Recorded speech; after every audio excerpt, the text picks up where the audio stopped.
লঞ্চঘাট, নাট্যমঞ্চ, গানের দল, পাঠাগারে সমৃদ্ধ পুরান ঢাকার প্রাচীনতম এলাকাগুলো একসময় ছিল এক একটি সাংস্কৃতিক কেন্দ্র। সবসময়ই থাকতো উৎসবমুখর পরিবেশ। এই প্রজন্মের মাঝে সেই ইতিহাস, ঐতিহ্য ও সংস্কৃতি চর্চা জাগিয়ে রাখতে ঢাকা কেন্দ্র করেছেন ইতিহাসপ্রেমী আজম বক্স। বিস্তারিত মিনালা দিবার রিপোর্টে।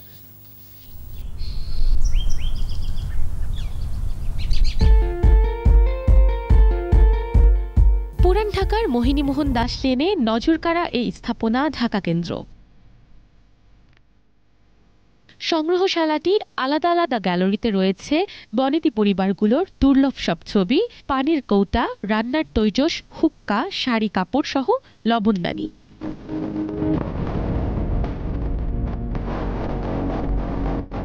বাদ যায়নি পুরান ঢাকাবাসীর ব্যবহার্য সামগ্রী, ছবি, ঐতিহাসিক দলিল, মানচিত্র, বুড়িগঙ্গার পাড়ে পত্তন হওয়া আদিনগরের বর্ণিল স্মৃতিচিহ্ন।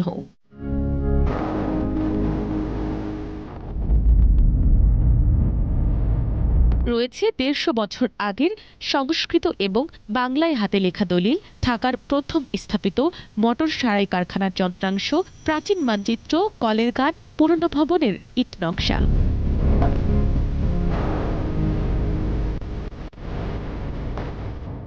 আমাদের কাছে পেপার ক্লিপিং এত মোটা ভলিউমের 50টা খণ্ড আছে। আমাদের কাছে পুরনো ছবি আছে, পুরনো বই আছে। বনেদি পরিবার আমাদের কাছে প্রায় 33টা পরিবারের কিন্তু কালেকশন আছে। 2 দশক ধরে অজস্র পাঠক ও গবেষকের প্রয়োজন মিটিয়ে চলছে ঢাকার ইতিহাস ও ঐতিহ্য নিয়ে লেখা ৭,০০০ বই সমৃদ্ধ পাঠাগারটি। ঢাকার যে কালচার, আরবান ফোক কালচার বা সব কিছু মিলে এখানকার যে সংগ্রহ, এটা যথেষ্ট। এখানে সবকিছু একসাথে আছে, গোছানো।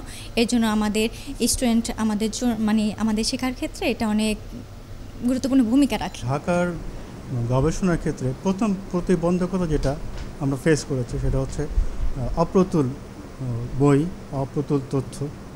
তো সেটা অনেকাংশে ঢাকা কেন্দ্র আমাদেরকে সরবরাহ করছে। দর্শনার্থীদের ভিড়ে জমজমাট কেন্দ্রটি, বিদেশিদের পদচারণাও চোখে পড়ার মতো। You can see all the objects that were used by the families, all the different things that dates from the 18th century, 19th century. Really beautiful for people to come here and to having the opportunity to read more about old Dhaka history. আমাদের ঢাকা কেন্দ্রের আন্ডারে রয়েছে একটা library, প্রদর্শনী কক্ষ, panchayat gallery, পারিবারিক gallery এবং একটি মিউজিয়াম। বাইরে 3টি কর্নার রয়েছে। শেকড়কে ধরে রাখতে কেন্দ্রটি যদি কারো সামান্য উপকারে আসে, সেটাই সার্থকতা বলেও মনে করেন চেয়ারম্যান। ঢাকার যেসব জিনিসগুলোকে খুঁটিয়ে খুঁটিয়ে এনে মানুষের মধ্যে জানানোটাই আমাদের মূল উদ্দেশ্য।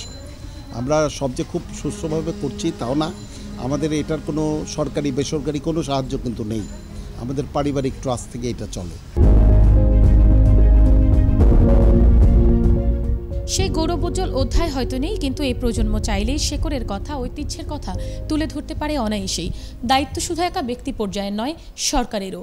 প্রত্যেকটি নাগরিক সচেতনতা এবং প্রবল ইচ্ছার সাথে নিজের অস্তিত্বের ধারক বাহককে রক্ষা করতে চাইলে তবেই ইতিহাস এবং ঐতিহ্যকে ধরে রাখা যাবে সমহিমায়। মিনালা দিবা, 21 টেলিভিশন, পুরান ঢাকা।